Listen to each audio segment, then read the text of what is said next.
Thank you all for joining us today. It is 10:30, so we're going to kind of start that off. My name is Andrea. I am with Developmental Pathways, and thank you for joining us for our virtual event for Build a World of Inclusion.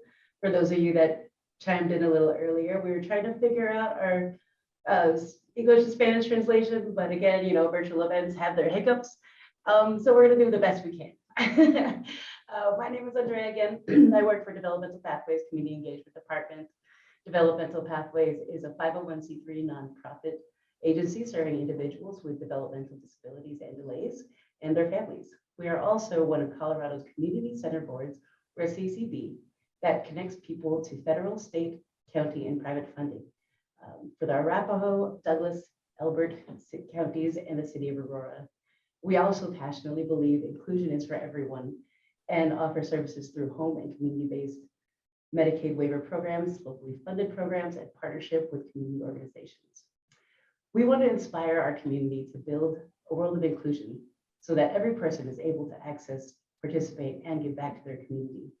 We asked Chris Ulmer, founder of Special Books by Special Kids, to collaborate with us to help encourage inclusion and accessibility.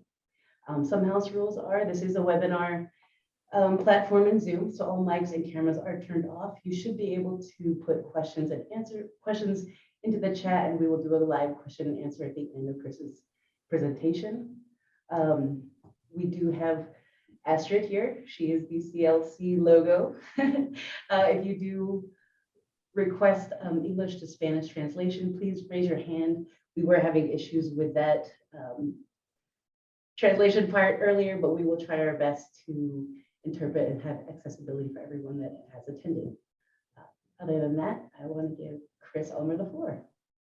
Hi, everyone. Thank you for being here today. I'm going to quickly share my screen with you so you can see this presentation.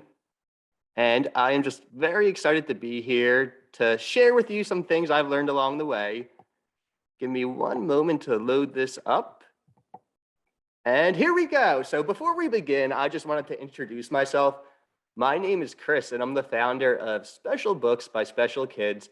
And over the last 7 years, I've traveled all over the world and interviewed about 1,000 people who live with different disabilities. But no matter who I'm interviewing, no matter what age they are, what disability they have, I always start with the same exact first question.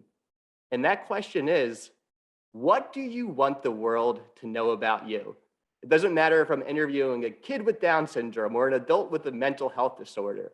I always start with that same question. What do you want the world to know about you? And the reason I do that is because it's an open-ended question that gives the person I'm interviewing the opportunity to share anything they want to share. It takes me out of the picture and just provides a platform to that person who I'm interviewing to share anything. If they want to share something about what it's like to be disabled, they can. If they don't even want to talk about their disability, if they want to talk about their interests, their passion, their loves, something that makes them angry, they can talk about that as well. So I love that as a first question, but because it allows the person to decide what they want to talk about. Now, I've been filming these interviews for 7, almost 8 years now, and they've been viewed 2 billion times across YouTube and Facebook. And they've been viewed in over 130 different countries. So we've created a video catalog of people of many diverse disabilities, ages, and backgrounds, and it's become one of the greatest resources on disability in the entire world. Quite mind-blowing. So today I'm gonna walk you through my process and how this has all come into fruition. Like I said, no matter who I'm interviewing, I always start with that same question. And one time I was interviewing Morgan, that young boy on your left, and Joey Grace, who's on the right. Unless the screen's mirrored, it might be switched for you, I don't know. But anyway, I asked these two young lovebirds who were in 8th grade and had just started dating, and they were experiencing young love for the very first time in their life. I asked them, what do you want the world to know about you? And when I asked them that, Morgan, the young boy, held up his pointer finger and he said, hold on, Mr. Chris. He then reached over to Joey Grace, who had like a bit of hair in her face that had fallen in her face. And he takes Joey Grace's hair, tucks it behind her ear, and says, There you go, baby.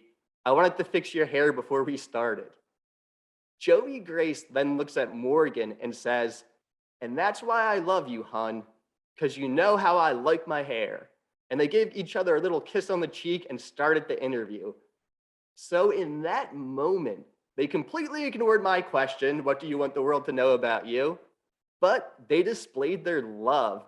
And tens of millions of people saw that interview and saw the love that Morgan and Joey Grace are capable of. I know they're capable of that. I'm sure many of you know that. But many people who don't work and live in the world of disability, they make assumptions, sometimes negative assumptions. And through videos and through representation, we can create a more accurate portrayal of what people with disabilities are really like. Another time, I was interviewing Pierre, who's an autistic adult. And I looked Pierre dead in the eye and I said, Pierre, what do you want the world to know about you? And within a second, Pierre already knew what he wanted to share. He looked at me and he said, I can name every single movie release date from 1980 to current day. And when Pierre said that, I had to take a second to process that. Every single movie release date from 1980 to current day, if you think about that, that's thousands and thousands and thousands of movies. And in my mind, I kind of doubted him a little bit. Who could remember every single movie release date from 1980 to current day? So instead of articulating my doubt, I would never do that. I instead looked at him and gave him a chance to prove this skill set. I looked at Pierre and I said, Toy Story. Pierre shouted out a random date, and I didn't know if this date was the movie release date to Toy Story because I do not know every single movie release date from 1980 to current day. But I wanted to test Pierre, and I named about 10 movies. He told me 10 movie release dates, and I got home and I Googled each one, and he was 10 for 10, 100%. So millions of people saw that video and saw the intelligence and charisma which Pierre possesses. And that's the kind of answer you get when you ask somebody such an open-ended question. They get to show off whatever they want to show off.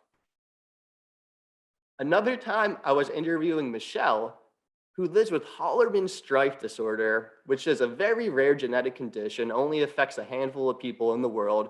Michelle was in her young 20s at the time, and I said, Michelle, what do you want the world to know about you? And she said, that I desperately want a boyfriend. And I said, okay, when you think about this boyfriend, what do you envision? And she told me, I don't care, Chris, as long as he has long blonde hair. Priorities, we all have to have them. Another time, I was interviewing Nathan and Bennett, two young brothers who have progeria, a condition which makes your cells age rapidly. And I asked them, what do you want the world to know about you? And Nathan and Bennett said that we're children. Please treat us like kids, play with us, invite us to toss the football around. We want to have friends. We don't want to be alone. We want to play with you out on the playground at school. So when you ask that question, when you allow somebody to communicate whatever it is they want to communicate, you get a diversity of answers. And I think that's great because humanity is diverse and we need to celebrate that. And we need to listen to one another and hear what's important to one another. I want to tell you about my friend Bella now. I got an email from Bella's mom, and interviews come from a variety of ways. Sometimes people email me, sometimes their parents or friends email me, and sometimes I've randomly bumped into somebody on the street. They told me their story, and then I asked them if they wanted to film an interview. So it's quite random and sporadic how SBSK interviews come to be. But for Bella's specific interview, her parents reached out to me. They told me a little bit about her story via email, and they said that Bella is diagnosed with Pfeiffer syndrome. At this time, I had never heard of Pfeiffer syndrome. It was all new to me, but they told me that she would love the interview, and they invited me to their home in St. Louis. So I flew out there, I knocked on the door, Bella's dad greeted me, and he said, come on, I want to introduce you to Bella. He took me over to Bella, who was on the floor playing with some toys, and I saw Bella, and at first, I thought to myself, wow, I've never seen anybody who looks like this. I wonder what it's like to be Bella. I wonder how this disability impacts her. Is it just physical? Is it just cognitive? Is it cognitive as well? And I had all these thoughts racing in my mind. And then I remembered, hey, Bella's here. She's right in front of you. Treat her how you would want to be treated. So, quite simply, I took a knee, got on eye level with Bella, and said to Bella, it's so good to be here with you. I know we're going to have a great time today. I know we're going to have a lot of fun. I've been looking forward to this. Your parents have told me how great you are and how much fun it is to be around you. I've just been looking forward to today for months. Bella then looked at me and she let out what sounded like a vocalization, kind of just like, "Eh." And it was hard to make out a sound, but I knew we were having a back and forth conversation. So I continued on and I said, Bella, I brought my camera. I'm so excited to film this interview. Everybody who sees it is going to just fall in love with you because you're so smart and funny and just a good person to be around. It's going to be a great day. And once again, Bella let out another vocalization, but this time afterwards, her dad grabbed an iPad, came running over and said, Bella, Bella, Bella, Chris is just having a great time getting to know you, but remember, he's meeting you for the first time. So it might be hard for him to understand your language. Why don't you use your iPad to say something to Chris? So dad hands Bella the iPad. Bella starts typing, and after 20 or 30 seconds, she hits speak, and the iPad says, it's nice to meet you. We then turned on the camera, and I'm going to play for you right now the very first conversation I ever had with Bella.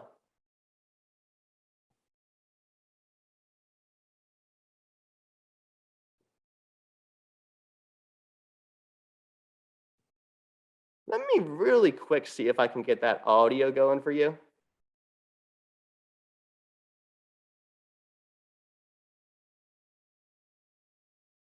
It might have just been my computer. One moment, I think I have that fixed now.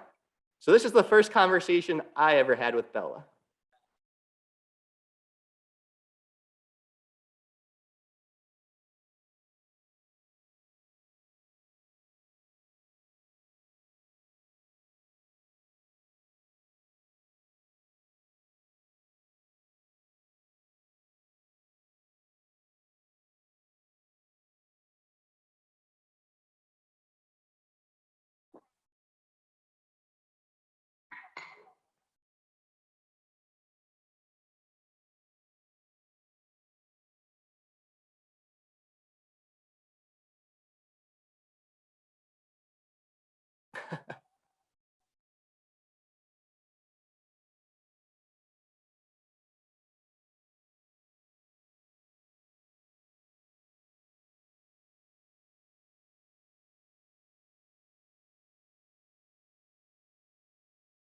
That video makes me so happy all the time. I told you before playing it that when I first met Bella, she made vocalizations that were hard for me to make out. Well, after that conversation, by the end of it, just a few minutes talking to Bella, she let out another one of those vocalizations, and I could understand it now. She said thank you to me. And that's what happens when we have conversations with one another. When we take the time to look at one another and really listen, we start to understand each other so much more. And it happens quickly. It's always so shocking to me how quickly you can start to understand someone. And I'm not just talking about understanding their speech, but understanding where they're coming from, empathizing what it's like to be them. And that's so important. That's how we create a more inclusive world. So with an interview such as this, we published it to YouTube and Facebook, and 20 to 25 million people saw it. And they start to understand how fun it is to have a conversation with someone like Bella. That type of representation is just so important. And I just love making these videos and interacting with kids with Bella. And I love it so much that I have a tradition. After every single interview, I take a picture of and with the person who I interviewed, because I've filmed about 1,000 of these now, and I really want to remember everybody. So for this interview, I was getting my camera ready, and I said, all right, Bella, I'm going to take my picture, pose however you would like. And when I went to go and say, cheese, Bella threw up her deuces and stuck out her tongue and posed like that. And as soon as she did that, her parents started laughing and cracking up. And they came running over and they said, Bella, Bella, why do you have to do that silly pose for every single picture? Can't you just be serious for once? And I got a picture of all three of them right there. And Bella, you can see that she has that smile in her eyes. She's laughing, she's crying, she's laughing so much because she just loves to do that pose and make her parents laugh. Now, I'm going to tell you about my friend Riley. Riley's mom reached out to me and said that Riley's an adult who's autistic, and he has a few other disabilities which make it really difficult for him to communicate and have a back and forth conversation. She then asked if I would meet Riley and have an interview with him. And I said, yeah, I would love that. So we agreed to do this interview at a public place that Riley was familiar with. It was a school where he attended for therapy. I got there about a half hour early, and I was setting up all of my equipment to get ready for the interview. And I had my camera, my lights, everything I use all set up and good to go. And the time we had scheduled for the interview came, but Riley wasn't there yet. 10 minutes passed, 20 minutes passed, and still no Riley. All of a sudden, I heard a loud bang, and it was a door slamming. I went out to see if it was Riley, and as soon as I saw Riley and his mom, I could tell he was incredibly anxious. He was stimming, he was moving all over, he was just flailing around. And as I observed Riley, I thought to myself, okay, Riley feels a little bit anxious in this moment. What makes me feel better when I feel anxious? We all feel anxious at times, of course. What would I like to hear somebody say when I have those feelings? So I thought about it, and I verbalized to Riley what always makes me feel better. Just a comforting and kind word.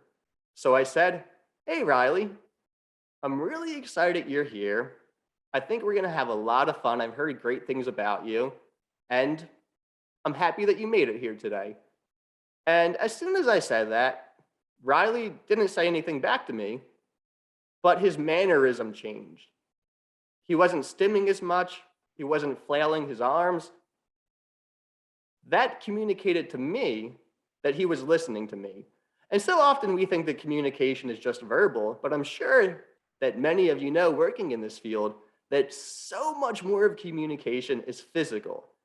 It's body language, it's facial nuances, it's little things so much more than a spoken word. So when Riley's body language and mannerisms changed, I continued on and I said, you know, I'm gonna go back there, Riley, on the couch where I set up my camera for the interview, and I would love for you to join me. I know you'll do amazing if you come on back there.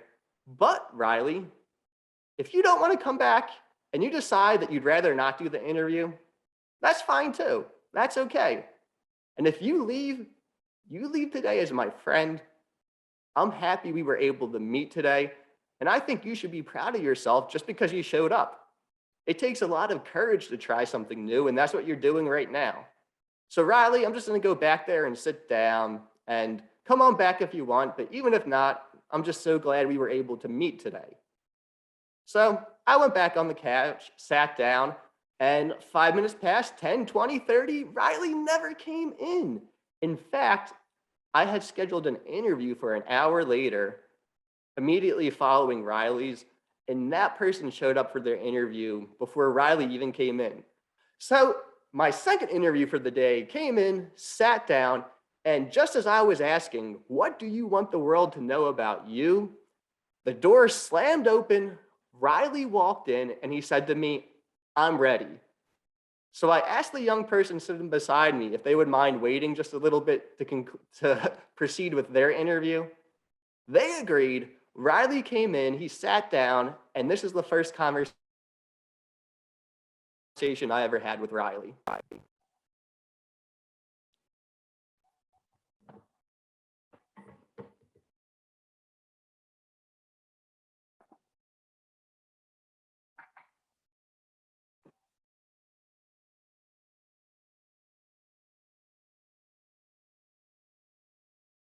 I was really proud of Riley in that moment. The fact that he came in, he was anxious. I know in life it's so easy when we feel anxiety to avoid a situation, but Riley didn't do that. He decided that he wanted to overcome those emotions, sit down on the couch in front of a camera and share his story. So when he first sat down, I noticed he was leaning forward, his arms were closed off, which communicates to me via body language anxiety. So I told him once again I was proud of him, I'm happy he's there. And when I did, Riley leaned back, he opened up his arms, which communicates a more comfortable vibe, and we proceeded on with our conversation.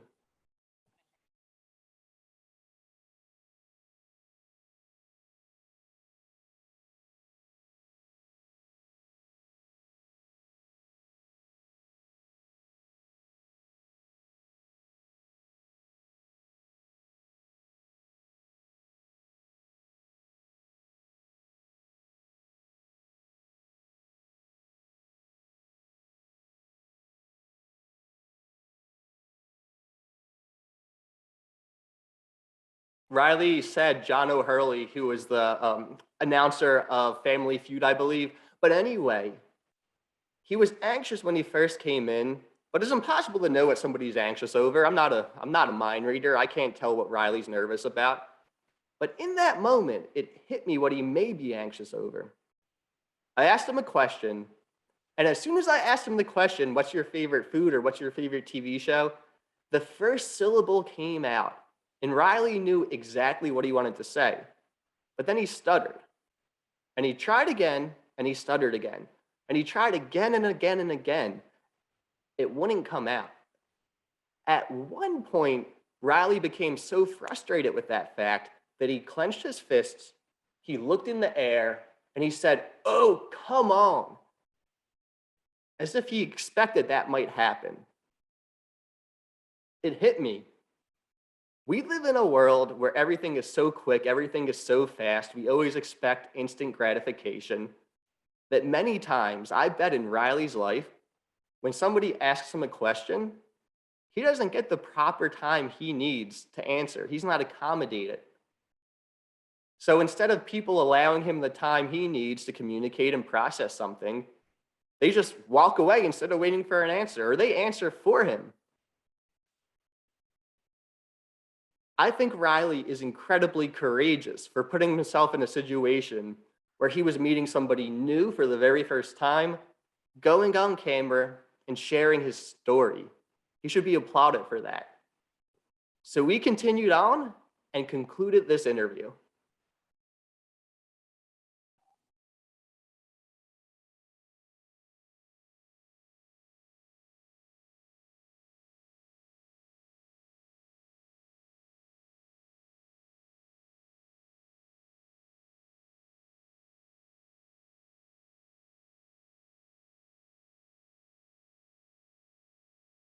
So as soon as that interview ended, I said to Riley, "We're done now. You did amazing. I'm so glad we got to do it." And he stood up, he threw his arms in the air, and he yelled, "I did it." And he started crying. He ran over to hug his mom, and I snapped that photo of them hugging while they both cried. And at first I thought to myself, what a sweet moment.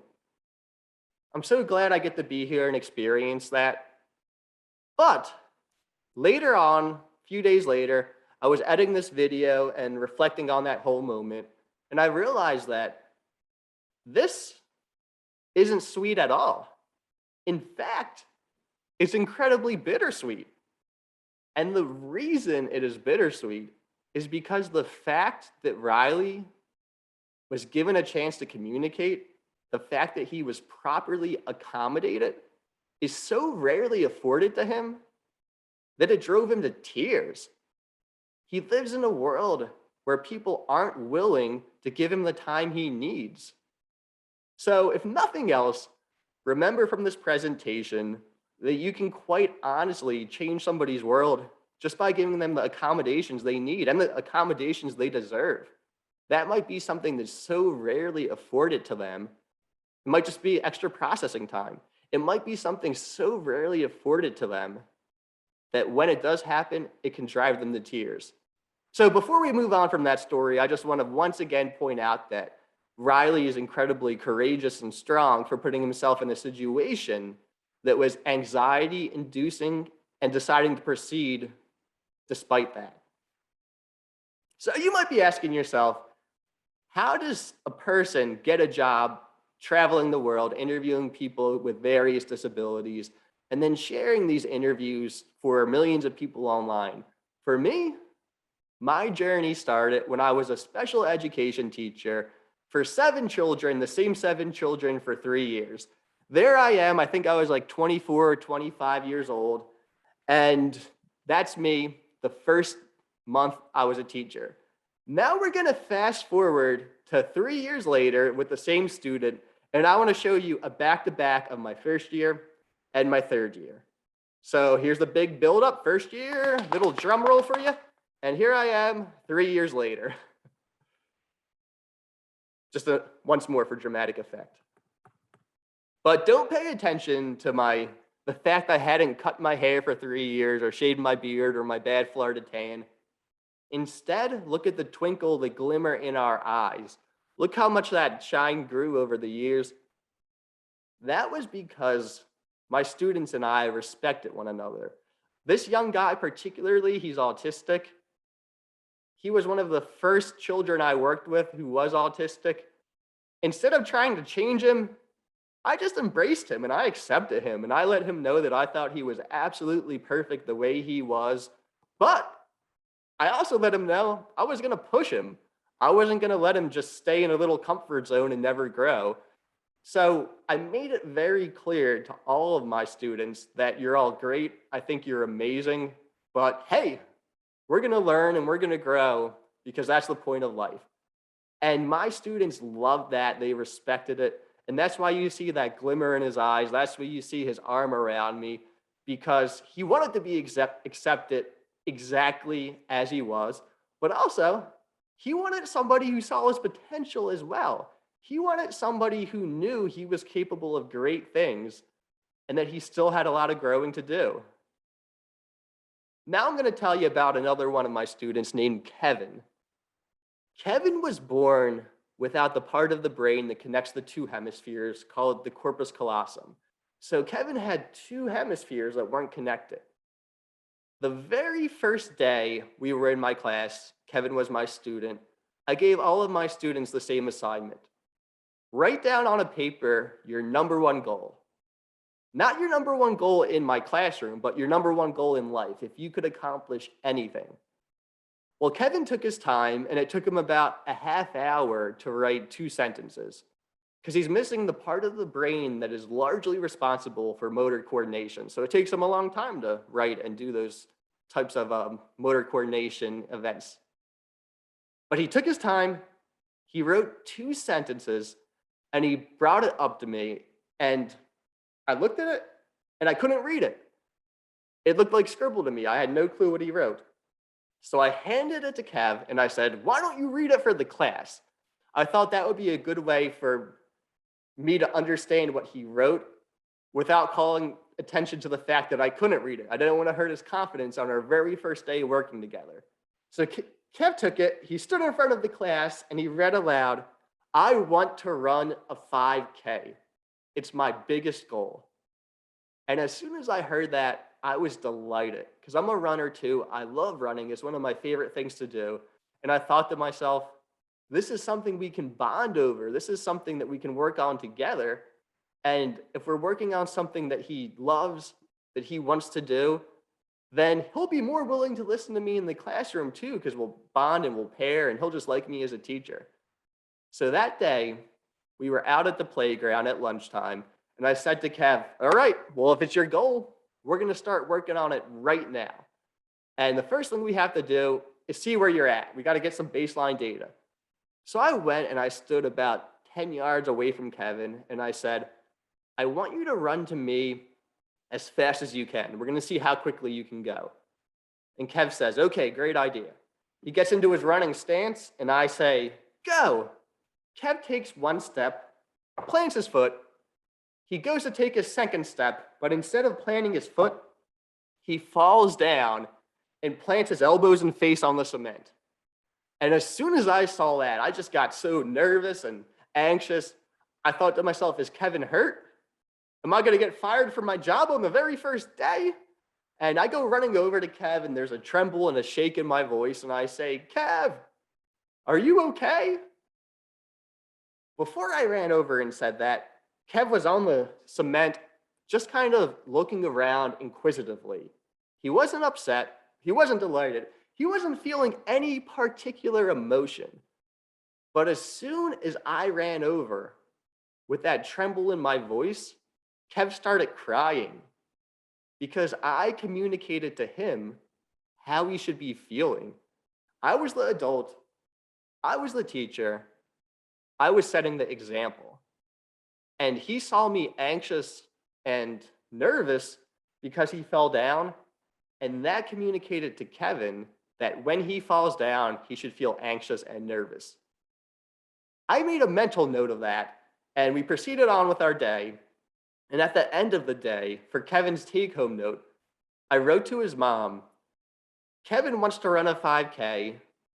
I would love to help him with this goal. He might come home from school with a few cuts, a few scrapes. So I just want your permission. It was like a little makeshift permission slip. Do we have your permission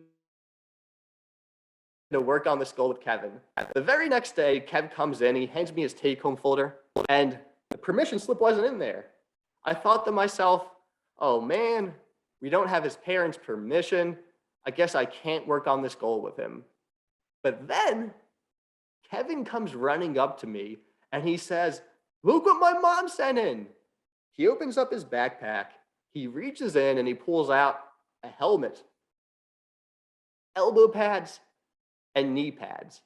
We had mama's permission. So that day, 24 hours after he fell down, we're out in the playground again, and we're in the same exact stance. I'm standing 10 yards from him, and we're gonna do the same thing to see how fast he can go. But this time, we had our accommodations. Kev had his helmet, elbow pads, knee pads, he was good to go. So I looked at him and I said, all right, Kev, let's see how fast you can go. Go. He takes one step, plants his foot, goes for his second step, he plants his foot again, and now he goes for the third step, he falls down. I look at this and I remember, okay, yesterday when Kev fell down and I was nervous, it made him nervous. So what I want to do in this moment is be proud, be happy, and be confident. So I puff out my chest and I go walking over and I say, Kev, I cannot believe what I just saw.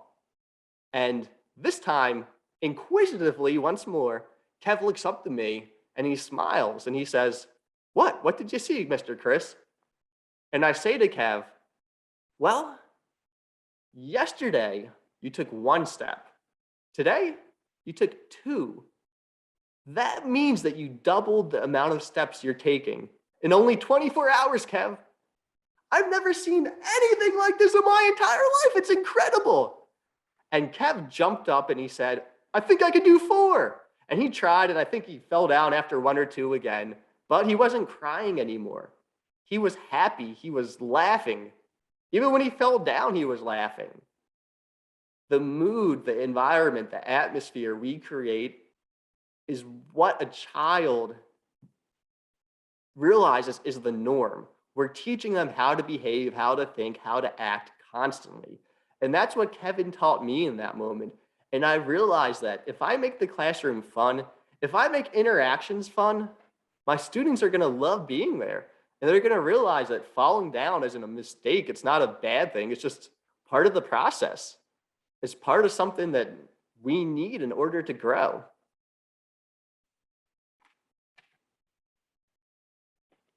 So, Kevin and I decided that he was going to run a 5K. And we had been working for this for about 1.5 years. And at first it started with 2 steps, then 4 steps. And after a month, Kevin was running a 1/4 mile. After 3 months, he was running a 1/2 mile.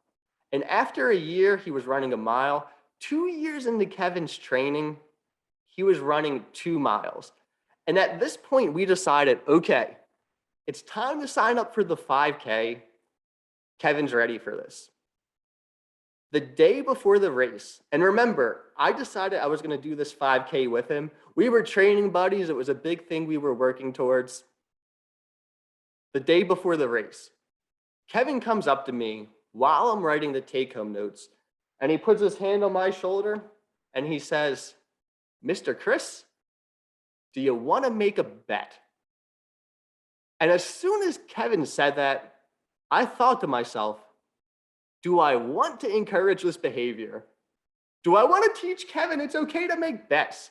And that's the way my mind is always thinking as an educator, as somebody who works with kids. But then I thought to myself, you're being silly. Let's hear what the kid has to say. Kevin then said, the loser of the big race tomorrow has to write a 10-word paper about how the winner is the better man. Not just the better racer, the better man. All of the cards were on the table. So I agreed to this deal. I shook Kevin's head and I said, deal, young man. The loser will have to write that paper about how the winner's the better man. And this is 10 words, which for Kev could take about an hour to write. So the stakes were very, very high. The next day we were at the 5K and I found Kev and he was stretching. He had his helmet, his elbow pads, and his knee pads on, and he was preparing for the big race. As he was stretching, getting ready, he looks over to me, and he did the same thing he did almost every day in the classroom. Kevin started talking trash. He told me, "You're old, you're slow, you're never going to catch me. I can hear your bones cracking from here, Mr. Chris. There's no way you're going to beat me." He loved talking trash. And part of me loved that too. I kind of encouraged it. But once the race started and we started jogging, we were keeping pace together and he kept talking trash. "You're so slow. I'm going to beat you." And eventually he was huffing and puffing, and the amount of trash he was talking was causing him to slow down dramatically.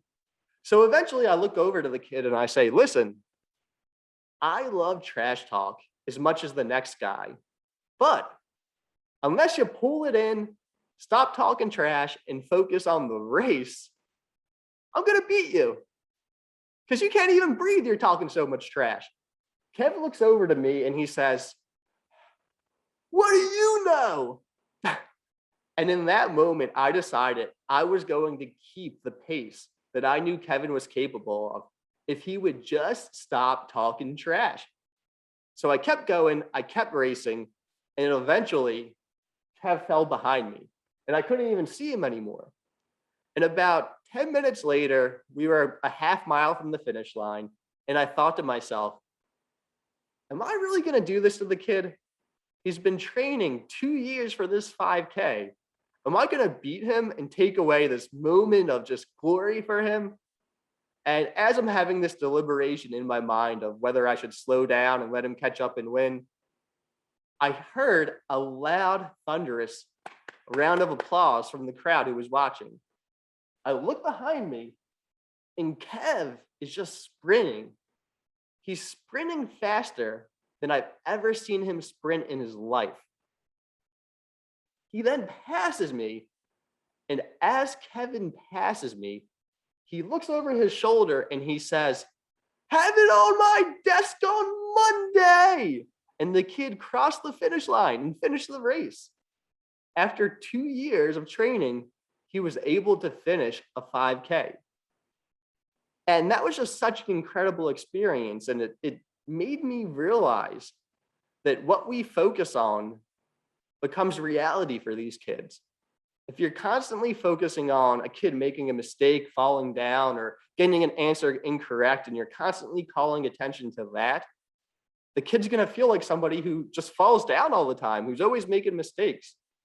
But if we focus on the fact that they're going from 1 step to 2 steps, as small as that progress might be, if you celebrate that instead of falling down, that kid starts to feel like a success. They feel like somebody who's going somewhere, who's capable of something. We have to celebrate all of those small steps, not just for the kids, for ourselves too. We have to focus on the progress because that's how we get more progress. And that's something Kevin taught me. Every day I felt like I was learning something like that from one of my students. I had the same group of 7 kids for 3.5 years.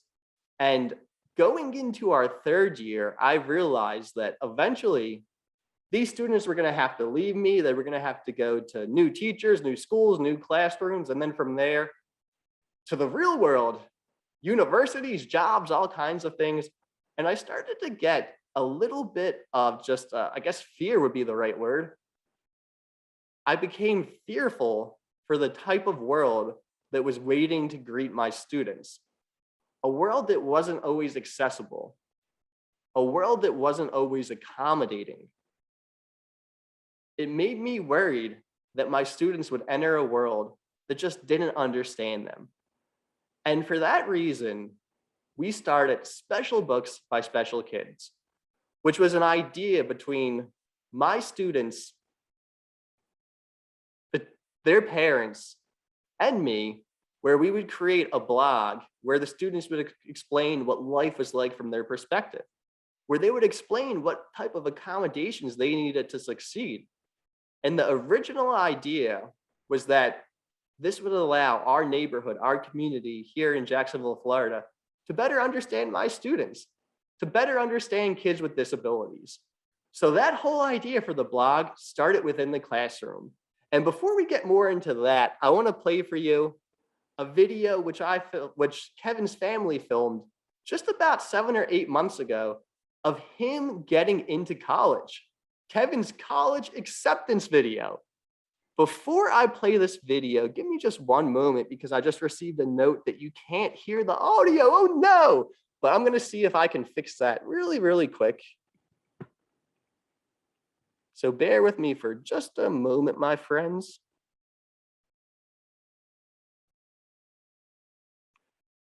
I visited Kevin in college just a few months ago too. He's doing amazing. He loves college. He goes to University of Tennessee. And his favorite thing to do is to walk around the campus and just to say hi to everybody.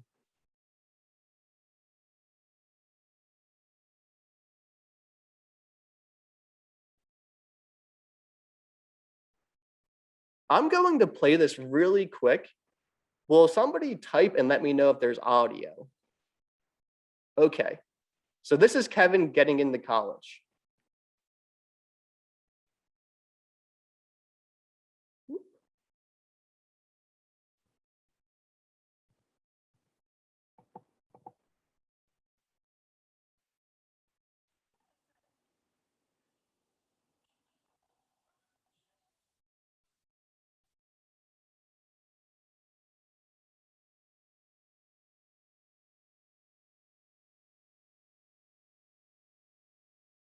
No audio. Okay, let me try really quick. Thank you. If this doesn't work, we'll just move on, but I really want you to see this.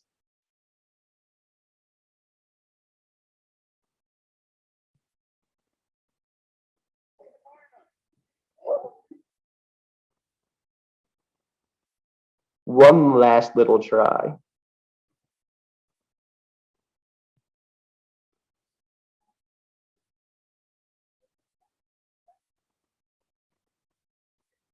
Can you hear that? No. I will run it with the subtitles. It's just a brief video. And you can see by the look on Kevin's face of how delighted he is to be getting into college.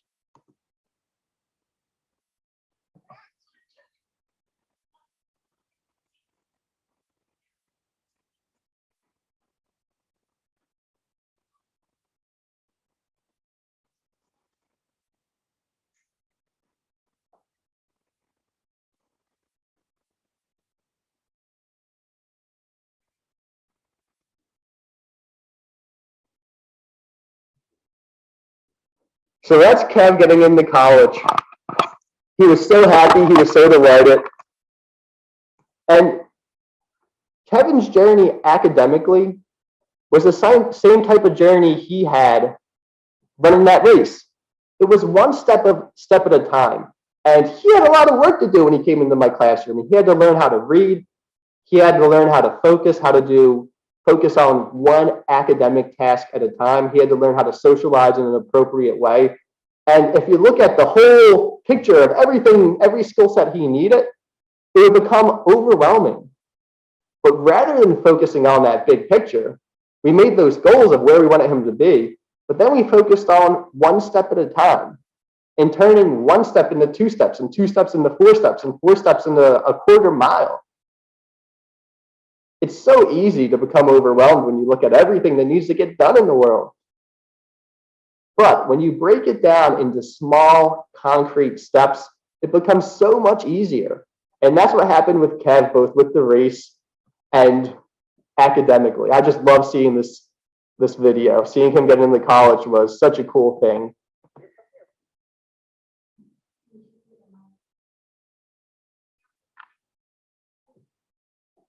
One moment, my friends. I'm going to put my mic back in. I was trying everything to see if I could get that audio to play for you. Sometimes technology just does not want to agree. I apologize. There we go. Mic's plugged back in. So Kevin was actually the very first person I interviewed for SBSK. It started as a classroom vlog, as I mentioned. And this very first video, I'm only going to play a few seconds for you because the video and the audio quality of it was so poor. I had absolutely no clue what I was doing. I had no background with film, no background with audio. But just as I had that expectation for my students, for Kev, of just trying, of learning, starting where you're at, even if you're falling down after one step, that's fine. As long as you get back up and you keep on going. I decided I would have that same expectation for myself when it came to these videos. So this is the very first video I ever filmed. You can read the caption. It's only going to be 10 seconds. This is it. The first SBSK interview ever with our young friend, Kevin.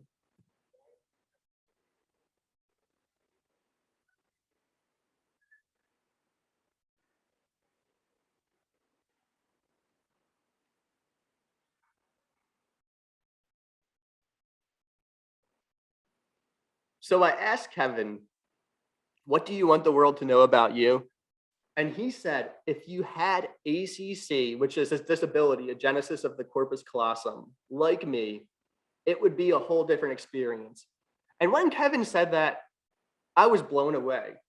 I thought to myself, this 10-year-old little dude just so effectively explained what it's like to live with his brain disorder. It's a whole different experience. He's perceiving the world and everything in it differently than people with a neurotypical brain. And I was blown away that he could so effectively advocate at such a young age. And I was so excited to edit this video and put it up. I ran home and I edited it. I had no clue what I was doing, but I tried my darndest and I got the video ready and I uploaded it to our Facebook page, which is how SBSK just started. It wasn't on YouTube or anything else. It was just on Facebook. I uploaded that video to Facebook and I thought to myself, Kevin just changed the world. Millions of people are going to see this video. So many people are going to learn to live, learn to realize what it's like to live with a brain difference like Kevin. And I uploaded the video and I sat there and I refreshed it and I refreshed it to see how many people would watch it. And after 24 hours, it had 2 views. His mom and my girlfriend. That's it. Nobody was busting down the door to watch these videos at first. There was no huge moment where everything became big and there were millions of people watching it. It was one step at a time. But in those early days, instead of becoming disheartened when things didn't instantly blow up, I once again had that same expectation of, okay, well, 1 step to 2 steps, 2 steps to 4 steps. What's it matter? As long as we keep on going and we keep on making progress, the outcome is inevitable. These videos are going to help the world become more inclusive, more accepting of one another. Doesn't matter if it's not all happening at first, because we're going to learn the skill set to make it reality. And this picture that you have on your screen now is one of my favorite pictures of my time in the classroom. This is on Halloween when my students decided they were going to dress as me. So that's, you see them there with their wigs and their bow ties and suspenders and their fake beards. They thought they were the funniest kids in the world that day. And what do they say? Mimicry is the best form of flattery. So I took it as the ultimate compliment. He's even you see the one kid, John, standing like this. He's doing my stern face. We had a lot of fun in the classroom. So the first 6 months of SBSK, it was just in the classroom. And we slowly built a following. It was 1,000 people following us after a few weeks. And that was amazing. I couldn't believe 1,000 people were following us. It blew my mind. And we celebrated it. Do you see that pattern? Celebrating Kev when his 1-step turned to 2-step. Well, we celebrated our vlog when it went from 0 to 100 followers, 100 to 1,000.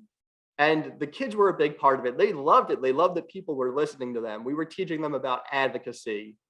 It was a big celebration. And we only focused on the positive. Everything became a celebration. I'm going to ask you really quick, would you like me to play the videos and you can see it with the subtitle, or would you rather have me play maybe a brief clip, skip over, and then explain the video? What is better from the viewer experience? If you type your answer there real quick, that would help me. So thank you for taking the time to do that.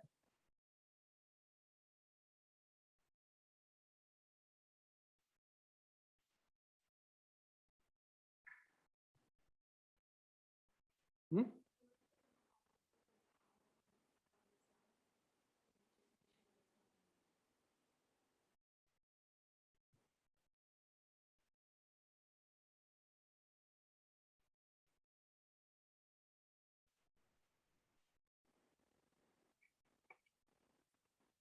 Hello, hello, test, test.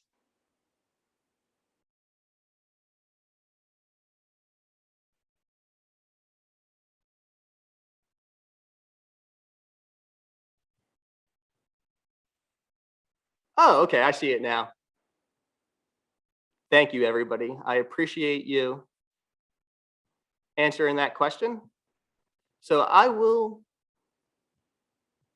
I'm actually going to troubleshoot one more time. So bear with me for 10 to 20 seconds as I attempt to find a solution. And if not, we will watch the video without the subtitles. Thank you.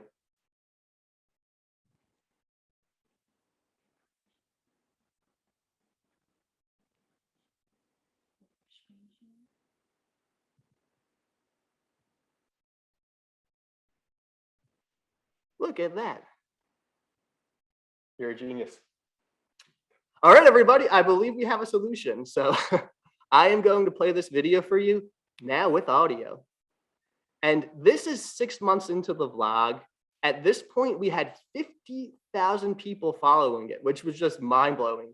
And it's funny, I don't set a limit on goals, but when we had 50,000 followers, I thought to myself, how could it get any higher than this? Like, what is more than this? This is just so cool. I'm so happy this is happening. And with this video in particular, it was the day 2 of my students told me they were now in love.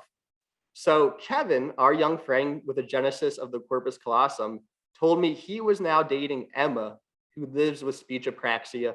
And this is our interview about that. I believe you're going to be able to hear it now. Please type in the Q&A and confirm that you can. Thank you. How are you two? Great. You told me something interesting today. Yep. What is it? This is my boyfriend. That's what I was looking for. I get like I'm looking for. Explain your love. Um, the B was Kevin, so this is my boyfriend, so behind me, so you realize I'm not behind me. They wouldn't even be able to see. You're just behind me. Yeah, now. What do two people who are dating do? This. What is it like to be young and in love in a special education classroom? Normal. Normal. We're going to have to establish some rules in the classroom. You understand? Yes. To be adults, right? You are not adults yet. So there you have it. The story of young love in my classroom. Now, that video always makes me laugh. That was 6 months into the journey. And every day we were filming videos during lunch, during recess, where the students would share their thoughts about what it's like to be them. Sometimes we would include lessons in the classroom. Sometimes it would be about fun stuff like that video. And we would do that every day and build up that little following. But of course, the main goal in the classroom was still my students' academic and social progress. And during this time, something happened that has always stuck with me, and I think about it often. And it was one day during one of our reading lessons. And I handed out a set of books to my students. It was a group reading day, so everybody was going to be reading the same book. And these books, for some reason, did not have page numbers on them. That might seem like an irrelevant detail, but let me tell you, it is not. And in just a moment, you're going to realize why. So I handed out these books with no page numbers to all my students. And I said, okay, everybody, flip open to the page with the dog on it. And they all flipped open the page. And as soon as they flipped open to that page where we were going to begin reading, one of my students shouted out, "But what page number are we on?" And as soon as he shouted that out, I thought to myself, you know what? He's been in my class for 3 years. He knows I'm always willing to answer his questions as long as he raises his hand. So I'm going to ignore him shouting out. I'm not going to pay any attention to it, and I'll wait for him to raise his hand. Well, we read that page. I asked my students to flip to the next page, and as soon as I asked them to flip to the next page, that student once again yelled out, "What page number are we on now?" And this time his voice was a little heightened, a little more frightened and anxious. And I once again decided to ignore him because I wanted him to follow the rules and have structure. And you know those thoughts you have as a teacher or a parent. Well, they have to learn, they have to function in society, all of that stuff going on in my mind. So for that reason, I didn't acknowledge him yelling. Well, we kept on flipping pages, kept on reading the book, and with every flip of the page, his voice would become a little higher. He would become a little more anxious, to the point where we were halfway through the book, and I asked my students to flip to the next page, and instead of flipping to the next page, this student flipped his desk. He looked at me and he said, "Mr. Chris, you are a pompous fool," which was an incredibly bittersweet moment for me because he called me a pompous fool, but pompous was a vocabulary word we had about 2 months earlier, and he totally just used it in context, and I was kind of proud of the guy. But I looked at him, and he flipped his desk, he flipped his chair, and he was now sitting on the floor and rocking back and forth. And as I saw him doing that, I thought to myself, okay, I made a mistake. This is 100% on me because no student should ever feel that uncomfortable in my classroom. There should never be an environment in my classroom where a student feels like that. I went wrong somewhere. So I started analyzing the whole situation, and I decided on the fact that I went wrong not when I initially ignored him. When he asked what page we're on and I ignored him, what I was doing was providing him an opportunity to see if he had the coping mechanism to deal with the fact that this book didn't have page numbers. He didn't know what page number we were on. But when we continued and he displayed to me that he didn't have that skill to move forward and his anxiety increased, that's when it was my time to interject, to prevent his anxiety from escalating and to create a more comfortable environment for him. And I realized that, and I walked over to him in that moment as he's sitting down, and I said, hey, I just made a big, huge mistake. I hope you can forgive me. If you forgive me, would you pick up your desk? Would you pick up your chair, have a seat? And I promise I'll tell you the page number for the rest of this book. It's on me. I'm a human. I make mistakes. Do you forgive me? He smiled at me. He said, yeah, it's okay. He picked up his stuff. He sat back down. And for the rest of that book, when we were flipping the page, I would just say, okay, everybody, flip to page number 12.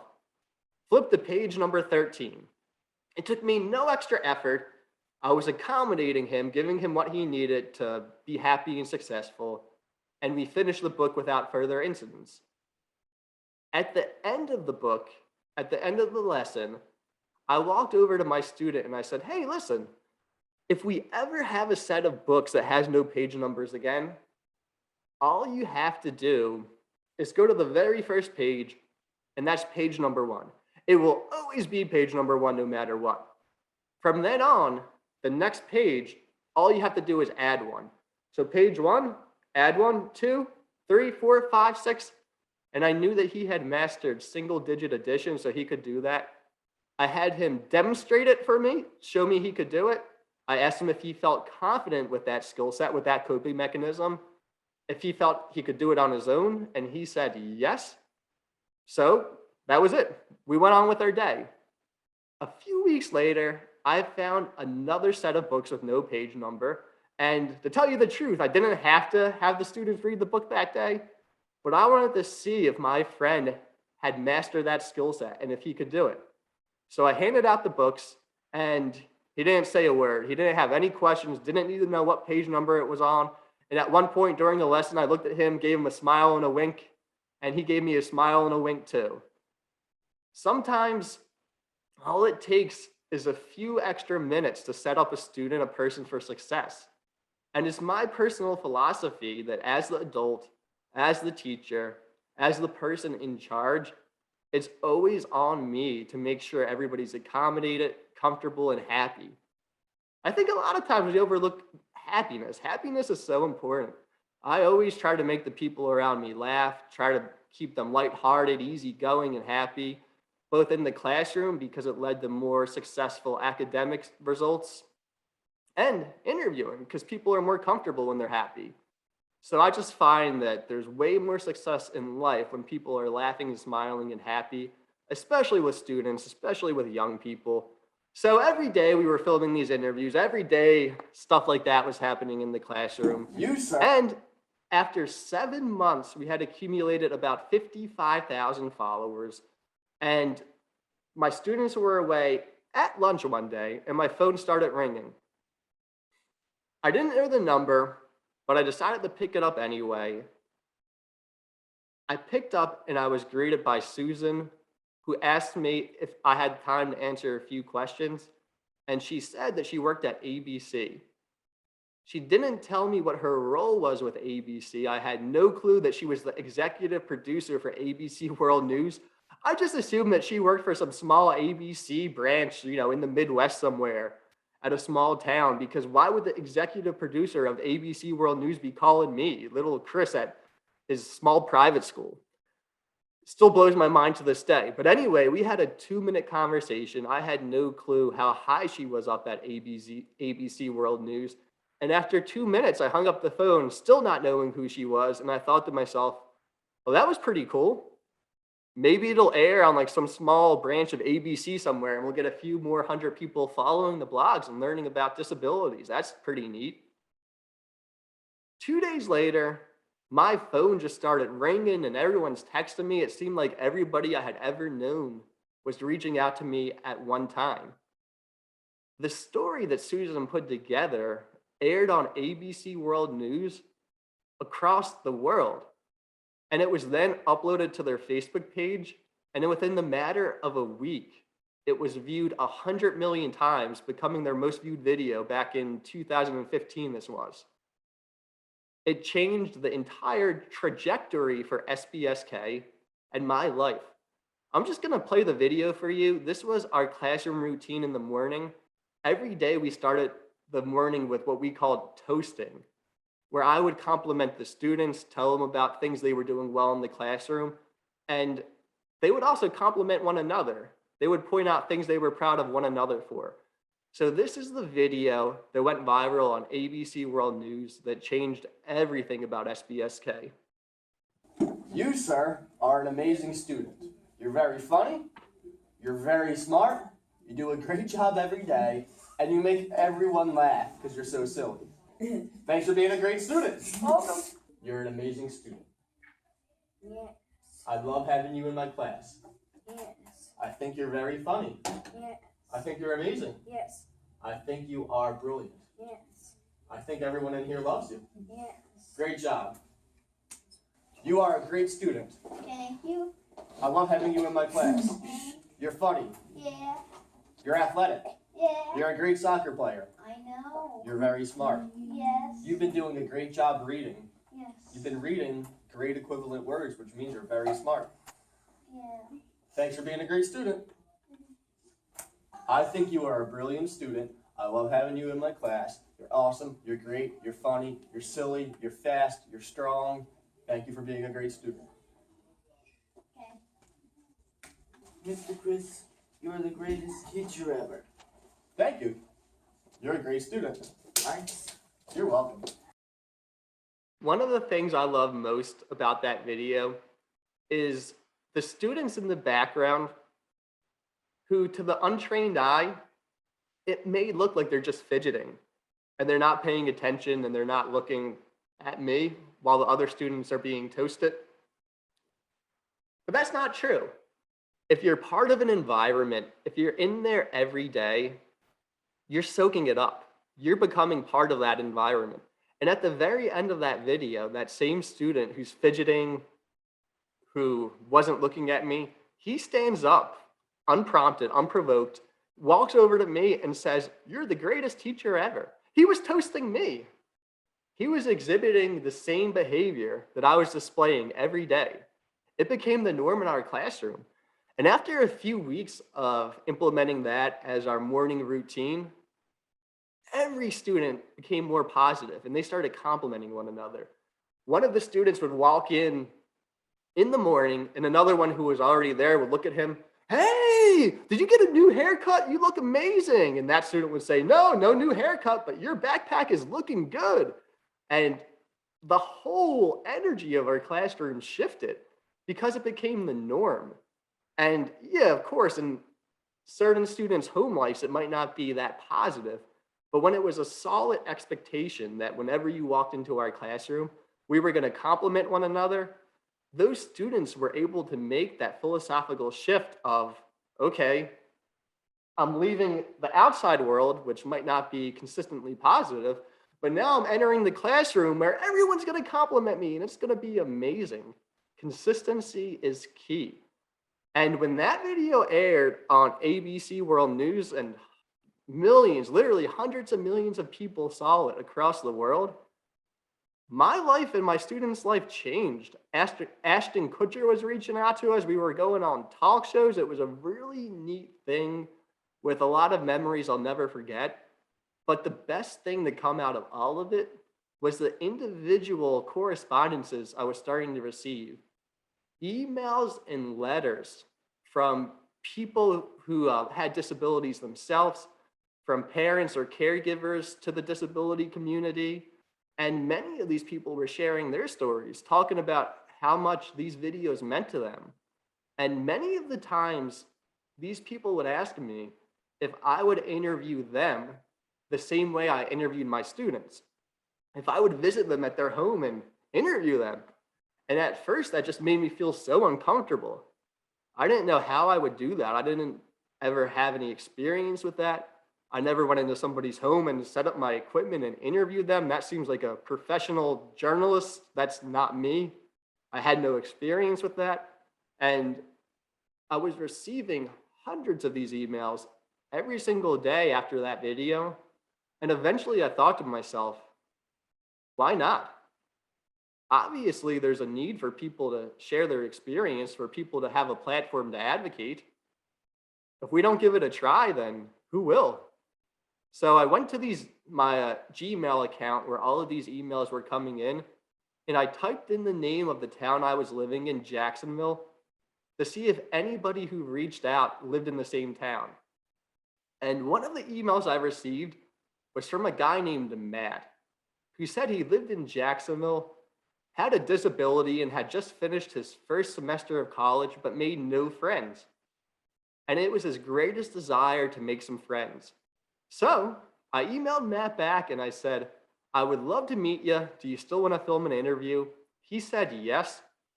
So I went over to Matt's house to film the very first SBSK interview with somebody outside of the classroom. This is Matt. Hello people, welcome to the internet. I'm Matt. Hey Matt, Hi. what do you want the world to know about you? I can be a very funny guy sometimes. I'm either looking for a guy friend or a girlfriend. Would you like to make a lot of friends? Yes, my mom keeps harassing me about that. Yeah. Where would you want to go with your friends the first time you hung out together? Maybe like an arcade or like a bar like where we can grab drinks. Do you hope to get married one day? Probably, but not anytime soon. What will your future wife be like?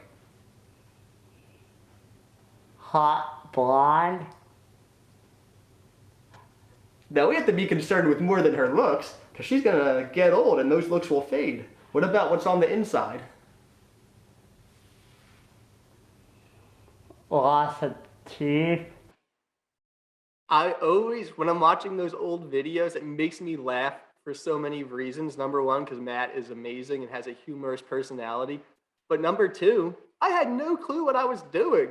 I was kind of awkward on camera. I didn't know where to look when I asked a question. The angle of the camera, I didn't know. But that's how we started. If you don't know, you don't know. The only way to know and learn and grow is by trying. And that's what happened. With that video, I ran home to edit it with the same type of enthusiasm I had for Kevin's very first video. And I uploaded this video and I reloaded it and I reloaded it to see how many views it would get. And within 24 hours, over 1 million people watched that video. And with it, we included an email address we had made just for the occasion, bmattsfriend@gmail.com. So people could reach out to Matt and be his friend. And many people reached out to him, many of whom went to the same college as him. So he was making friends at his college. And this picture on your screen now is from a few months later when I went to meet Matt and see how he was doing. And it's on his college campus. And when I walked up to Matt, he put his hand on my shoulder and he said, "Thank you, Chris." And I said, "Matt, why are you thanking me? You're the one who shared your story. You're the one who did everything." And he said, "Because of you, Chris, every girl on campus knows my name." So if all of this fades into the abyss, if all the algorithms change and our videos just disappear, I will always have that to fall back on. Thank you, Matt. Now, this is one of my students, and let me tell you, after that video with Matt, it hit me that SBSK could grow not to just a platform with my students sharing their stories, but it could be people all over the world of all different ages with all different disabilities sharing what it's like to be them. And I realized that it could be a platform for advocacy and people to learn that just hadn't existed yet up to that point, such a huge platform of self-advocacy. But at this point, I was still in the classroom and we were filming videos in the classroom I was filming videos with people outside of the classroom. I wasn't sleeping a lot. And the vlog had grown from 60,000 people following it to 150,000 people following it in the month preceding ABC World News sharing our story. And during that very hectic time frame, I walked into the classroom one day, and it was this student, Sam's, birthday. And I knew it was his birthday, and I walk into the classroom and I say, "Happy birthday, Sam. What do you want for your birthday?" And he looks at me, and with a very calculated glance, Sam says, "Can you ask me that again? But this time, turn on your camera." And as soon as he said that, I knew he had some kind of blueprint, some kind of plan he wanted to enact. And I thought, well, we got to listen and see what this plan is. So I turn on my camera and I said to him, "Sam, it's your birthday. If you could have anything in the world, what would it be?" And he looks up to me and he says, "Funny you would ask, Mr. Chris, because the one thing I want for my birthday is to meet Amy Kuehl." At that point, I had the same reaction I think many of you are having. Who is Amy Kuehl? And when I asked Sam that, he ran and he got his iPad and he showed me a video of Amy Kuehl cutting the ribbon at the Macy's Day Parade. And that's why she was a cool person to him, because she cut the ribbon at the Macy's Day Parade. But she was also important for another reason. She was the executive director of the whole parade, the biggest parade in the world. But he mostly found her to be amazing because she cut the ribbon.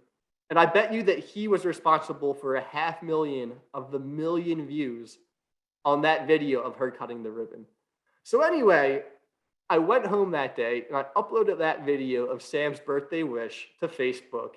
And it turns out that one of Amy Kuehl's cousins was following us. She sent the video to Amy, and Amy made a video reply for us where she invited me, Sam's family, to be her special guest at the Macy's Day Parade and watch it beside her. I received this video in my email at night, and I was just so excited to go in the next day and play this video for Sam. I thought he'd be doing cartwheels. I thought he'd be doing backflips over the moon excited. The next day I went in and Sam's mom knew about it. The whole school knew about it. We were so excited to play it for Sam. And I played the video for Sam. And as soon as it concludes and Amy invites us to the parade, I expected him just to run around the room pumping his fists. But instead of doing that, he just sat there quietly. He wasn't saying a word. And after like 20 seconds, I thought to myself, that's enough processing time. Why isn't he saying anything? So I say to the kid, "Hey, this is some pretty big good news. Like, you got to give me something." And he looks up and he looks me dead in the eye and he says, "This is a great start.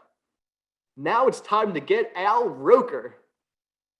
He then asked me to get my camera. I set up, at this point, I'm like, we just got to keep on going with the flow because this kid's game plan is working. And if he has a master goal he wants to get to, I'm not going to be the one to tell him no. So I set up my camera. He tells me to get my guitar. I get my guitar. He then looks directly into the camera and he says, "This is for you, Al Roker, because you're an all-star." He then starts singing that song by Smash Mouth, "Hey now, you're an all-star." And I just start strumming my guitar. I then upload that video to our vlog, and it turns out one of Al Roker's bodyguards was following us, and we were able to meet Al Roker. I went through that first picture really quick, but here, let's appreciate that for a second. That's us in Manhattan the night before the Macy's Day Parade. And that's him with Al Roker. And after that, this was a big surprise to us, but Amy Kuehl had planned one last surprise. She told us to get on a golf cart, and we went to the Macy's Day building, up to the very top of it, which is one of the highest buildings in Manhattan. You can see everything, and in there was Santa Claus waiting for us. And this was such a cool moment. behind Santa, you can probably see a few letters, but it says believe. And Sam sat on Santa's lap, and Santa looked right at Sam and said, Sam, do you know why you're here today? And Sam said, no, why am I here, Santa? And Santa said, you're here, Sam, because you believed in yourself. And when you believe in yourself, you feel confident verbalizing your goals aloud. When Mr. Chris heard you verbalize your goals aloud and say you wanted to meet Amy or say you wanted to meet Al, he also had confidence in you, because belief and confidence is contagious. And then when Amy saw that video of you two having fun and interacting and talking about how you wanted to meet Amy, she believed in you, Sam, because of the belief that you had in yourself and the belief that Mr. Chris had in you. It was contagious to Amy. So the reason you're here today, Sam, is because you believed in yourself. Never stop believing in yourself. And I mean, if I could sum up everything there's to learn in the world, that's it. All results in life stem from belief. Whether it's the belief that you can run a 5K when you're only running one step, whether it's the belief that you can meet Al Roker just from making a silly little video in the classroom, or it's the belief that you can create a series of videos that 2 billion people view in over 130 countries. It all starts because you believe in yourself, because no one's born with the skill set to accomplish these things. These skill sets are acquired because you act with belief. You act with confidence that you can get somewhere. So that's a moment with Sam and Santa that I'll always remember. And Sam then got off Santa's lap, walked away, and I walked over to Santa, and I just wanted to say thank you for like that really just impactful moment. And I said, thank you. That meant a lot to me, Sam, and his family. And Santa looked me in the eye, and he said, never forget, Mr. Chris, Santa loves you too. So yeah, I thought I'd share that. Now, I want to tell you about Hayden. Hayden's mom emailed me, and this is when I was still in the classroom, and I was interviewing people in Jacksonville. Hayden's mom emailed me and told me that he lived in Jacksonville, and he survived a stroke in utero. And it was really hard for Hayden to talk and communicate. And doctors said that he may never think, he may never breathe. And she said there was a lot of negativity surrounding his diagnosis. But the thing that was most difficult for Hayden's family was the fact that nobody would address him. When they were out in public, nobody interacted with Hayden. Nobody talked to him. And people would ignore Hayden and the entire family because they didn't know what to do. I read that email, and we decided we were going to film an interview where Hayden's family could share his story so that their community could learn how to accommodate and interact with Hayden. So that day, I went over to Hayden's house, and we filmed this interview. When Hayden was born, the doctors told him and his family all the negatives. He won't eat, feel, think, breathe, hear. Right now, I'm going to sit here and tell Hayden everything I think his family and him should have heard when he was born. It was a clot that turned into a massive brain bleed, which made him have a stroke. You are going to have a profound impact in this world. We did not know how to receive that information.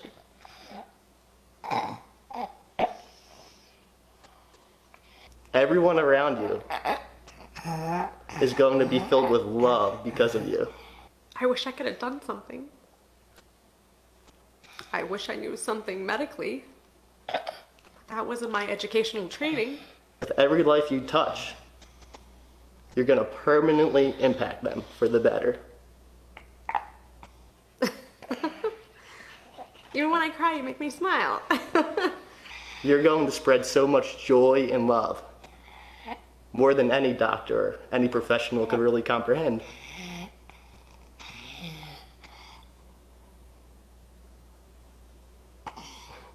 The world is going to be a better place because you were in it.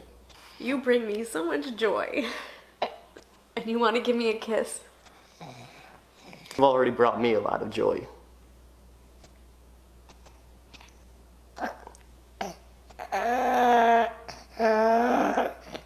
It's nice to meet you too. He smiles and laughs. He's the biggest belly laughs. I'm really glad a guy as great as you exists in this world. These are things we thought would never be possible. And when he does do them, it just goes right through your whole body. Presuming competence and believing that people are capable of understanding, of having a meaningful interaction is so important. And the truth is that there's many different types of disabilities, and the way it can impact the person varies greatly. And that there are certain disabilities that may impact the person's ability to perceive the spoken word. But I find that it's important to always verbalize and connect with somebody regardless, because when you take the time to communicate with somebody, not only does it change what you're saying to them, the spoken word, but it communicates so many different things. For example, when I held Hayden and talked to him directly, that communicated to him that I accept him. It communicated that I'm confident in him. And when I start to say positive things to Hayden, like, "You're a great guy, I'm so happy you're here," it starts to change little facial nuances that I can't even consciously control. It changes my body language. And Hayden just begins to understand that he's in an environment where he's accepted. He has a friend, somebody who's happy to be there with him. And yes, to be honest, in that moment, I wasn't 100% certain if Hayden understood the words I was saying. I would later find out he would. You'll see that in just a second. But I knew regardless, it was important for me to create an accepting environment and an inclusive environment for him. And even if that wasn't done directly through my spoken word, the spoken word changed everything about how I was communicating to him. So that's why it's important to presume competence, because it's a way to show people that we believe in them. And when we believe in somebody, it allows them to reach their full potential. That's a picture of us afterwards. And this is a little video of Hayden 2 years later. I went back to visit him, and like I said, belief is so important. And Hayden's parents believed in him in those 2 years between these interviews. And because they believed in him, they made sure he had access to accommodations, to therapies that would allow him to communicate. They pushed him to reach his full potential. They believed in him. And after 2 years, I went back, and this is the interaction I had with Hayden. Hi, my name is Hayden. You did such a good job telling me your name. I'm proud of you, buddy.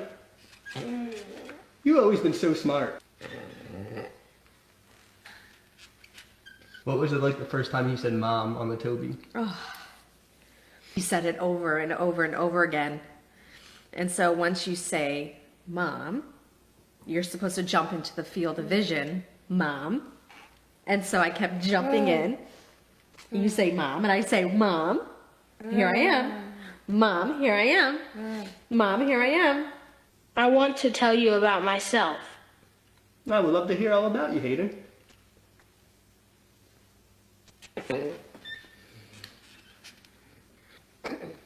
I am 6 years old. 6 years old? I've known you since you were 4 years old. And from the time you were 4 till the time you were 6, you've made so much progress, and I'm proud of you. Every single little thing he does. Every look, every squeeze of my hand, every hug gives me so much purpose and a million times more joy than I think I could have ever imagined. Belief. It all starts with belief. And at the end of that school year, it was the spring of 2016, I had been interviewing people all over the state of Florida, and we had 300,000 people following these interviews. I decided to take a leap of faith and believe in my own skill set, my own abilities, and leave teaching to film these interviews full time. I didn't have a safety net. I didn't know how it would work, but I believed if I focused on just the step at hand and going from one step to two steps, that eventually we would get to where we needed to go. So I have about 3 more minutes I want to play for you before we get to the Q&A. And I want to talk to you about my journey since I left the classroom. One of the first places I went was Canada, where I met Bip and Turner. Bip's name is actually Griffin, but at the time of this first interview with these two, Turner couldn't pronounce Griffin, so he simply called his brother Bip. My brother has lots of silly faces that he makes at home. When people are making fun of him or laughing at him, then I would say, hey, stop, make a happy face. Sad face. Surprised face. We would met them big and kiss him, hugging, and loving big. Monster face.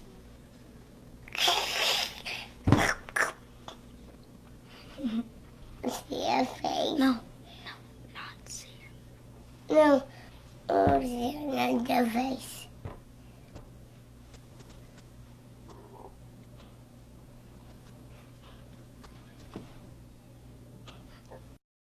Those two have become very close family friends. A year or two after that first interview, I filmed another one with them, which has been viewed hundreds of millions of times, become one of the most viewed videos ever. Their relationship is just so adorable. I love that entire family. So after Canada, I headed over to California. And at this time, we had grown to 500,000 people following us. And I met Maya and Jada, 2 young sisters, one of whom is nonverbal and has a rare genetic disorder. This is Maya and Jada. Why is it so important for you to make Jada laugh? Well, I just like to see her laugh a lot. I never like to see her sad because when she cries, I'll cry. They completely balance each other out. What one doesn't have, the other has, and they just like go so well together. Sometimes you don't get used to it. There's this thing that I call Jada language. It's like our own little words. What is Jada language? It's like that. After California, I headed over to Australia. What is something that's special about you?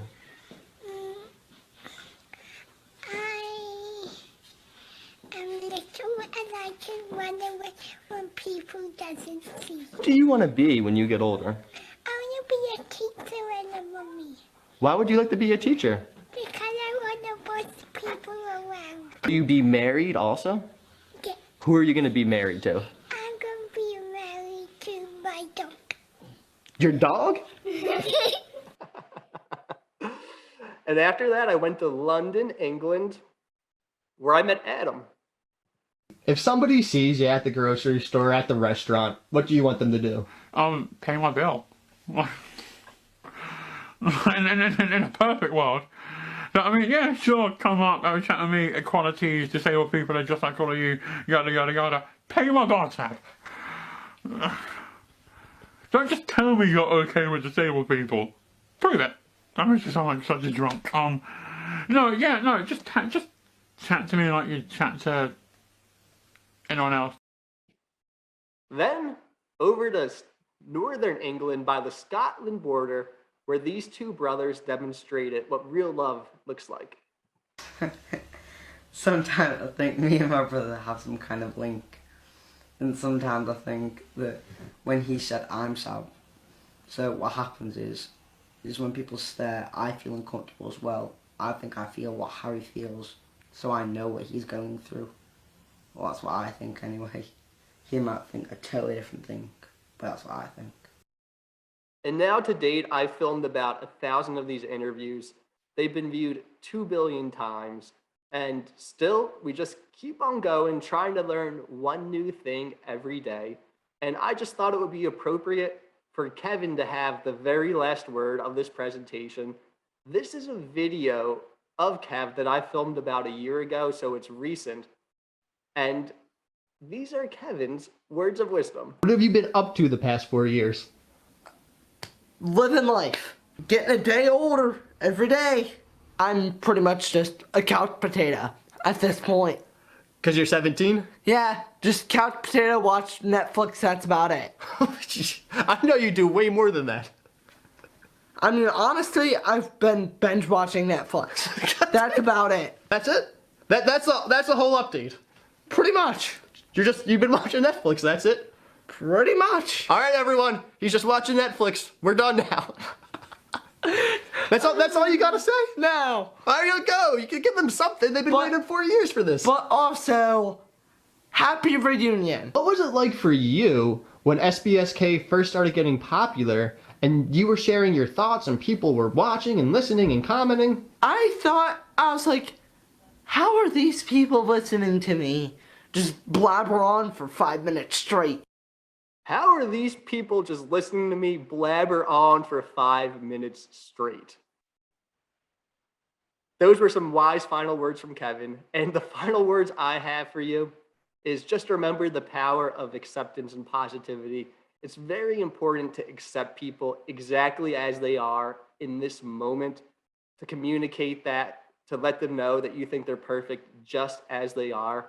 But then, once you set your eyes on the prize and begin to focus on the progress you want to make, do that with positivity. Laugh and smile and make jokes along the way, and just constantly communicate your belief. Because all results in life stem from belief. Whether it be results in Kev going from the classroom to college, or SBSK going from a few followers to, I think it's 7 or 8 million now, that all starts because you believe it's possible. So believe in yourself and believe in others around you.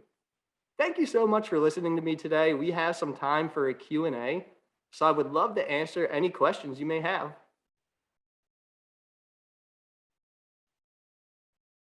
You can go ahead and type it in the Q&A box.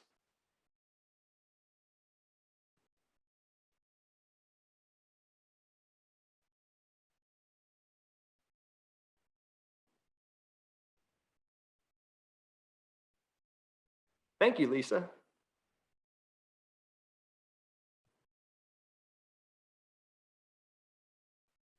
Oh, a little side note, Kevin is going to be our very first intern this coming summer, where he's going to learn how to be a YouTuber. He's going to start his own channel. It's going to be very exciting.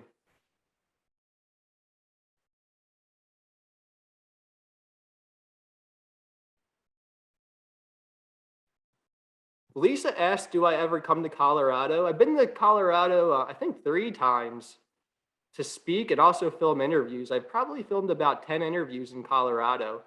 I love going to the area. It's one of my favorite places to go, a really beautiful part of the country.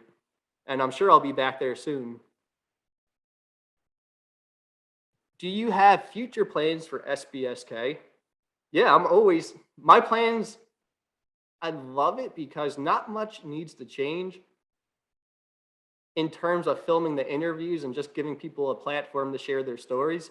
But I want to do it forever. I just want to meet as many people and create as many stories as possible because there's so many disabilities in the world and so many of them are rare, low incidence. So I really just want to provide representation for as many groups as we possibly can. And the truth is, I could do this every day until I'm 70 years old and there would still be thousands of disabilities which we haven't covered. So I just hope to create as comprehensive a catalog as possible while adapting to the changing times because YouTube and Facebook are big now, but there's always going to be the new thing coming up and we look at every social media and decide if that's one we want to be on. So we're constantly evolving with the times, but the main thing of the interviews will always remain the same. Shelly asked, what interested you in special education? That's a great question. I actually actively did not want to become a teacher, because growing up, I was in a family of teachers who always told me I would be a teacher, and I was a little punk who didn't want to be like anyone else. So I decided I wasn't going to be a teacher, and I became a college soccer coach, and the college that I was coaching at offered to pay for my master's degree for free in education. So I'll be honest, even doing that, I was like, oh man, I'm not going to become a teacher, but I'm not going to turn down a free degree either. But to finish the degree, I had to do student teaching for special education, and I fell in love with it. So honestly, I chose special education just because that was one of the options, and none of them really stuck out to me, and it was a free degree. But sometimes in life, things just work out because eventually I had to do the student teaching. And within the first week of doing the student teaching, I thought to myself, I love this. Forget coaching soccer. I want to do this with my life. And I just completely changed the plan for my life and began teaching, mostly children who are autistic. What advice do you have for helping people share their stories when they don't have the words themselves? That is a great question. It's a very complex question too, because people might not have the words to advocate. That doesn't mean they're non-speaking or non-verbal. They might just not have the words to where they feel they can appropriately convey their story. Or it might mean they're non-speaking. But I would say no matter who the person is, start with where you are. Start how you feel comfortable. And I'll just provide for you a very detailed explanation of what I'll do in a unique circumstance. So if I'm interviewing a person who doesn't speak, but they want to do the interview, and there's no accommodations, like they can't type on an iPad, or there's no eye gaze, and they just aren't yet at the point where they can verbalize answers, sometimes I'll just interact with them. We'll play with a toy. We'll just sit and smile at one another. I'll tell a joke and they'll laugh at the joke. That is a form of advocacy, because there's a lot of people who make the false assumption that a person who's non-speaking isn't cognitively aware. And then that person who has that false assumption sees the video of me and a person who's not speaking sharing a laugh and sharing a joke, and they're laughing at the appropriate time. That's a form of advocacy, because it fights that false narrative that non-speaking means non-communicative. So I would say there's many ways for a person who doesn't have words themselves to advocate, and it really depends on that person's particular situation, but I believe there is always a way. This is from Tiffany. For other organizations that are focusing on people with chronic conditions, do you partner for discussions and education for them as well?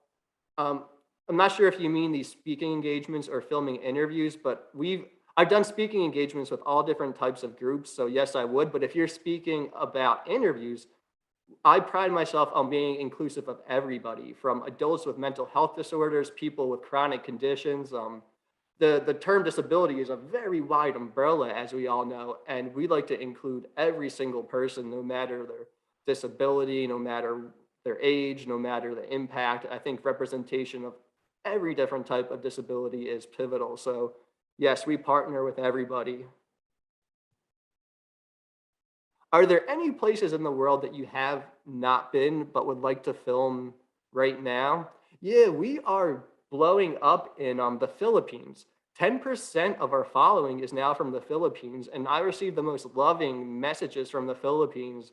They really appreciate SBSK and the meaning behind it. So as soon as COVID slows down, that's going to be one of the very first places I travel. I really, truly appreciate the support we get from the Philippines. Mark asked, what might you suggest to bring into a typical school environment that I might model for colleagues and students? Really, I think the most important thing a teacher can bring is modeling the appropriate attitude. For example, if you have a student who needs an accommodation, make sure that student gets the accommodation, because not only does that communicate to other teachers that we have to accommodate everybody, it also normalizes accommodations for everybody in the classroom, all the students' peers. So I think modeling inclusion and accommodation is one of the best things all teachers can do. For example, if you call on a student and you ask them a question and they take 10 seconds to answer, stand there quietly. Give that student all the time they need to process and to answer the question.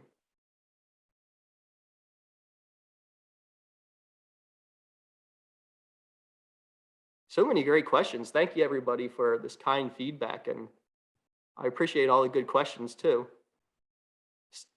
How can we help support, spread the word, and help you grow even bigger? If you feel enticed to, all of our interviews are on YouTube. You can share them with your friends. The cool thing about social media is the algorithms do the work for you. So as long as you create meaningful content, there's people that are reached. There's always new people coming into the conversation.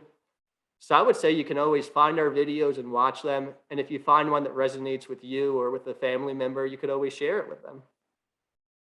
Have you interviewed someone with fetal alcohol syndrome? My adult son has fetal alcohol syndrome and would love to talk to you and play with you and show you his DJ music. Marilyn, I would love to meet your son when I'm out there in Colorado. I've also interviewed 3 or 4 different families who are impacted by fetal alcohol syndrome. And if you want to search our catalog for a particular diagnosis, you can just type into YouTube SBSK. That's the acronym for Special Books by Special Kids. So SBSK, then the name of the diagnosis. So SBSK, fetal alcohol syndrome, all of our videos about fetal alcohol syndrome will just pop up. I did one just a month ago of a family who adopted, I think it was 5 children who were all diagnosed with fetal alcohol syndrome.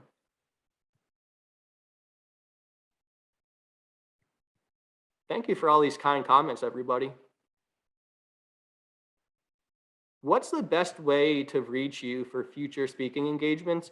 If you go to our website, sbsk.org, there's something you can click on that just says speaking engagements, and that goes right to our email, or you can email me directly. It's just chris@sbsk.org.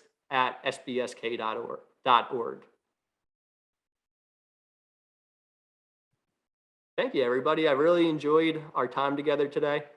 I'll give it just a minute more if there's any more questions. But this was a lot of fun. I absolutely love Colorado too. Every time I'm going out there, I make sure just to schedule an extra week. So after I'm done speaking or filming interviews, Alyssa, my partner, and I can just go into the mountains and unwind and enjoy the beautiful scenery.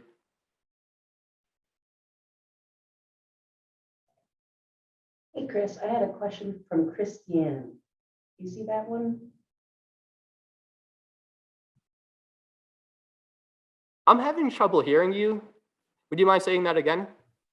I see a question from Christiane. Christiane, between Shelley and Tiffany. You see? Oh, there it is. Okay. Yeah. I've encountered situations where I say hello to a kid, adult with special needs in the outdoors and family kind of feel. It's not okay, and feel it's not okay with me approaching to say hi. You know what I mean? Any input on what to say to family apart from apart from me being honest on my approach? That's a really good question. I mean, the fact is, when I'm out in public, I do not say hi to every single person I meet. So why would I say hi to every single person I see in a wheelchair? You know, that's going against my norm. So what I do is, if it's a situation where I would typically interact with somebody, like at the store, if I'm looking at an item and a person beside me is looking at a similar item and we lock eyes, I might just like smile and say, hey, what's up? You know, I would do the same for a person who has a disability. So I myself don't go out of my way to interact with every single person I see who may have a disability, because that's not what I do with people who don't visibly have a disability. There's no like blueprint for this is always right when it comes to this stuff. But I find that if you're kind and you know, you're just coming from a place of goodwill, that most of the times things are going to work out. But I really do like that question. Thank you for asking it.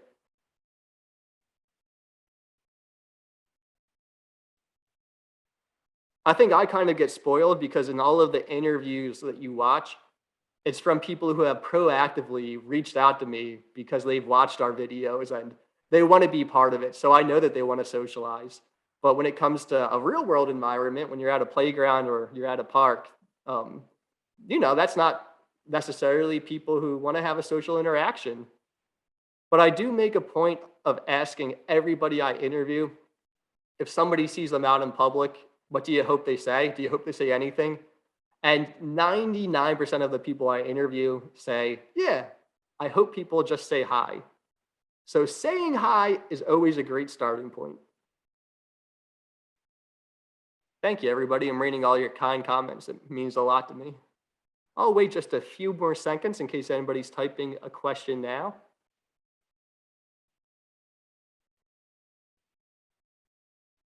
We have an interview coming out tomorrow with a man who is bipolar, and he talks all about what it's like to manage his bipolar disorder. So if you're interested in what it's like to be a person who lives with that, that's a very informative interview. I'm super excited to share tomorrow. Shelly asked, how many interviews do you schedule in a month? Have you been able to get back out face-to-face or mostly virtual? I feel like the videos lose a lot when they're virtual. I have filmed virtual interviews, but I believe that it's the person-to-person communication which makes SBSK videos really special. So I've been filming interviews maybe once every 10 days and testing myself in between and quarantining in between. So I've been doing 2 to 3 a month, which is a lot slower than our typical rate. Usually I would do 2 a week. But yeah, just to keep everybody safe, we had to slow down production. And every now and then I'll film virtually, but that's just for the time being. Inevitably, eventually we'll get back to more of a baseline. I just feel grateful that testing is now readily available so that we can ensure that everybody is safe and still film in person. How do you deal with rude comments online or in person? Great question. I never really had to deal with any in person, but online, no matter who you are, no matter what type of content you're creating, if you're making videos online, you're going to receive rude comments. And before I address this question, I just have to point out it's a very, very small percentage, like 0.0001% of the comments that are rude. But if you're not used to that, they can like severely impact you when you see somebody talk about how your smile is, whatever, or your hair is ugly, whatever. All the silliest comments in the world, and some are much more direct than that. If you don't have the skill set to cope with that, it can be very, very frightening, to be honest.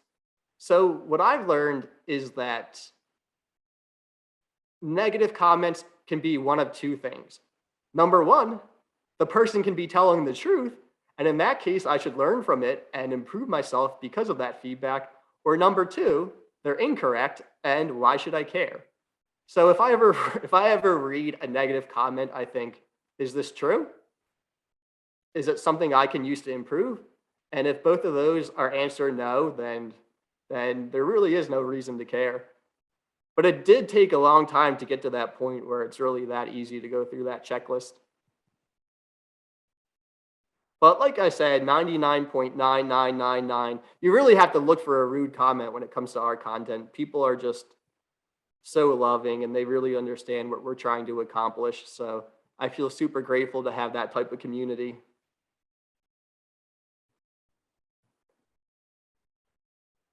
And from a strictly technical viewpoint, if there are rude comments, you can just block them.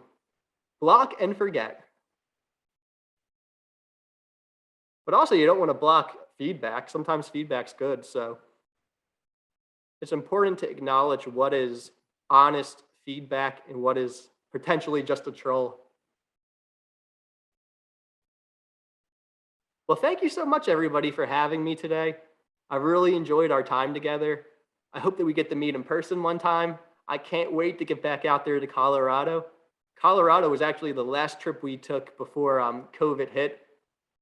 So it holds a special place in my heart. I love just going out there to the mountains and enjoying my time out in the snowy Colorado. I appreciate you being here today. Thank you for listening. and I hope you learned something. Thanks so much, Chris.